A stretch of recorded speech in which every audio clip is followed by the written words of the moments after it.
Freeway. Remember, when it happens, you'll hear it first on KTNS.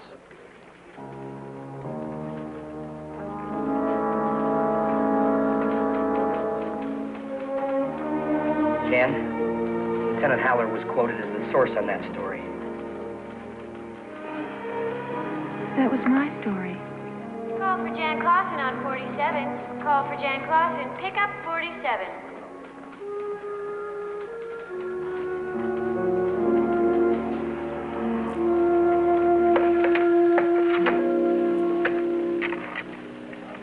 Hello, this is Jan Clausen. Yeah, I suppose you've seen it. I'm sorry. I didn't know, believe me.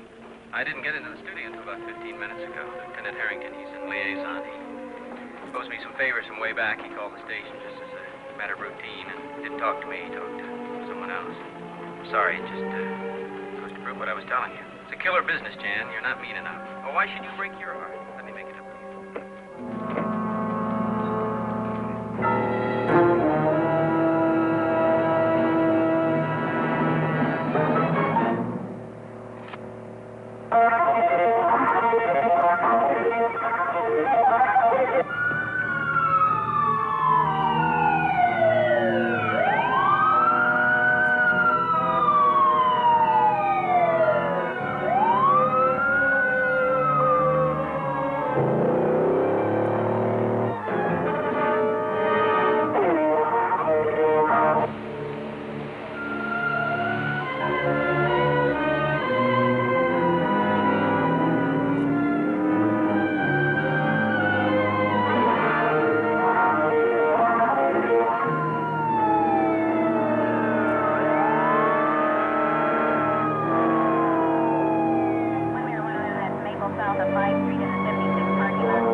I was trying to get away from the freeway fiddler when he forced me off the road and caused all of this.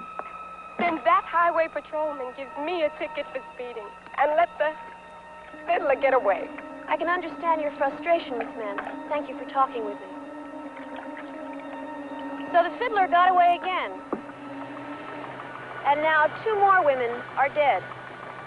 However, authorities are saying they may have a break in the case, as several witnesses have described the by now familiar blue van as being equipped with blue and yellow California license plates, possibly containing the letters P and E. This is Jeanette Clausen for KXLA from the scene of the Freeway Fiddler's latest attack, and not at all anxious to leave the scene, horrible as it is, because when I do, I'm going to be, like thousands of other women, in a car on Los Angeles' 491 miles of freeway, all alone.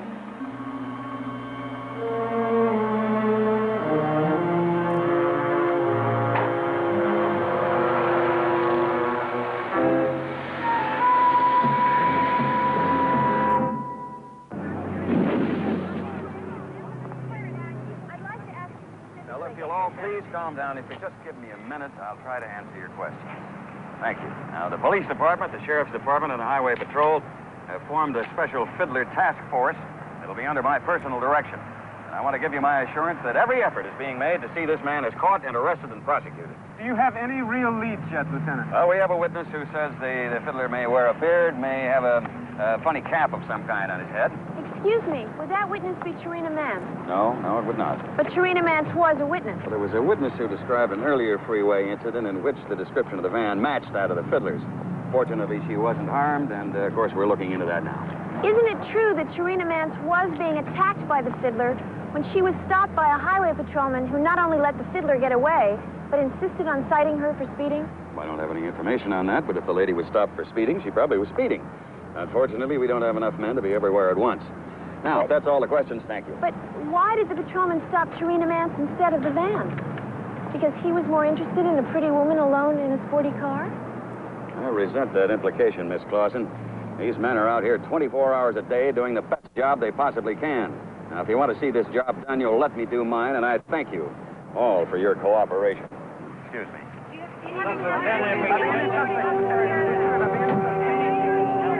I'll see you guys back at the newsroom. Jen? Hi, Ben. Hi. What do you think? Among other things, I think that if you're going to be covering the fiddler, you're going to need Haller. Now, take it from an old hand who's probably been around too long. Let up on him a little.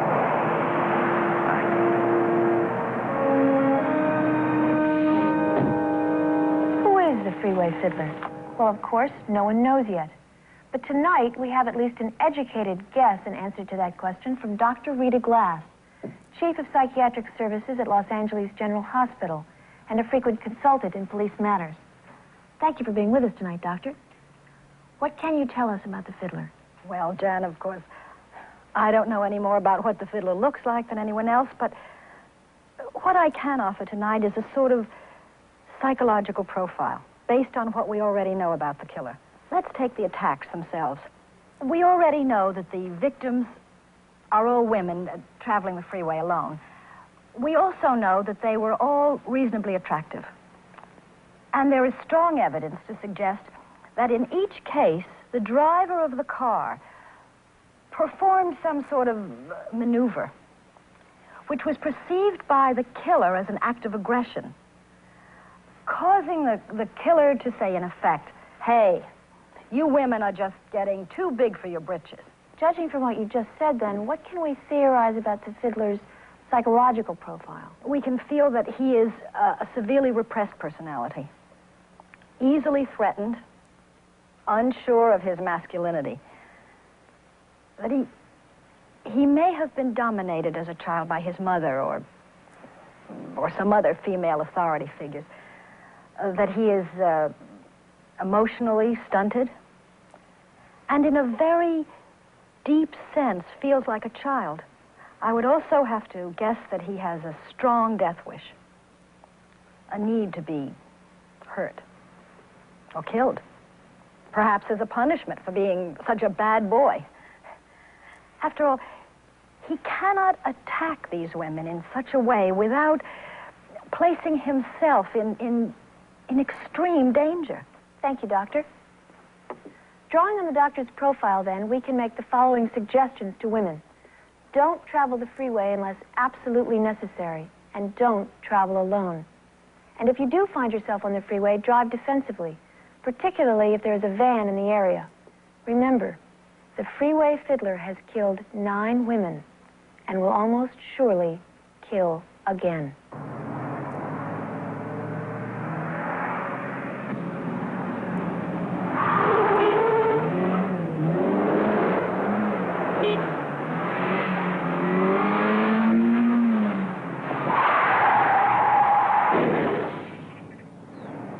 Park it anywhere. What do you think? I think he got away. Yeah, I think he got away. But you know what? That's a lot more difficult than it really looks. But with the proper training, almost anybody can do it. That's why the other night I was watching you on television and you were talking to the ladies about how to get away from the fiddler, and I said, I might as well call her and tell her to come down and see what my school's all about. Well, I'm glad you did, because I just never saw anything like it before in my life. How long is your course? Oh, it depends. I think with somebody like you, I'd probably put you through the anti-terrorist course, the anti-kidnapping. We'd modify it maybe a little bit to suit your specifics, and 4 or 5 days, 4 or 5 hours a day, something like that. Oh, that's not long at all. No. Well, I'll tell you what. Now, I have to ask my producer. But I think the thing to do is for me to take the course myself. I think you're right. Yeah, can we have a crew come along and film it? Sure, why not? Terrific. All right. You're on. Okay, lady, come on. And recognize these? You hear them almost every day. You can be king of the road in a new road rocket. One side slaves, it's the king. The legendary Bengal Tiger is known for its fierce attack. That's why we named our new 8-cylinder Renegade after it. See the new Tiger at your Southern California dealers today. Or this. 5 on the floor, rack and pinion steering, 0 to 60 in 4 seconds. That's the stuff the new Python 620 is made of. And ladies and gentlemen, I venture to say, that's the stuff the Freeway Fiddler is made of. This is Jeanette Clausen, KXLA News.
I'm ever going to learn this?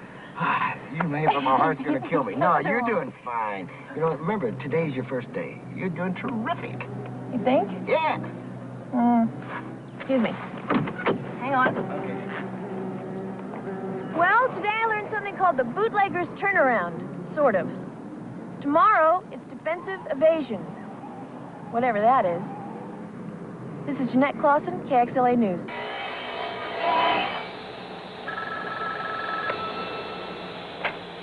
Hello? Mrs. Anthony, this is Miss Reisman at the school. I'm afraid Teddy's flu has come back. He's in the nurse's office right now, and his temperature is 101. Oh, dear. Thanks for calling, Mrs. Reisman. I'll come and pick him up. You know, he seemed just fine this morning. The minute you think that bug is gone, it's back again. Well, I guess that's the way this flu is. Will you tell Teddy I'll get there as fast as I can? Thanks.